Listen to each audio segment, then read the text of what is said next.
нормально выглядит. Как она? Подожди, бритая это или рисованная голова? Это не она? Да ну что? Я Вы ж не про путаете, неё. вы не поняли. Ну, который в Чернышевской библиотеке участвовал. На гитаре играла. Я так говорила Думаю, что про она другую. она очень прекрасно выглядит. Я не про нее говорила. Но вы не поняли о ком. Да, я не поняла. Так, пятого у нас что-нибудь есть? Так, что-то написали, ребята, мне непонятно. А бритые вы, наверное, Наргиз. Наргиз. А это Индира. Какой красивый лицо. Мейлом, да? Третьего мая. Я туда не пойду. Куда? Посылать, на деревню бежит. А адрес там какой? Орел. 4-й.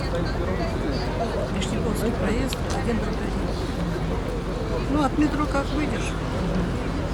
Да, назад. Как мы с тобой шли? Видел, мы на 3-м доме мы потом сели на не смотрели. Аж 5-го ничего у нас не будет.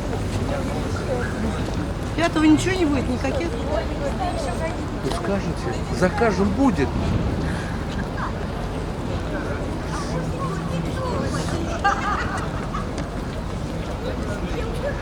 Все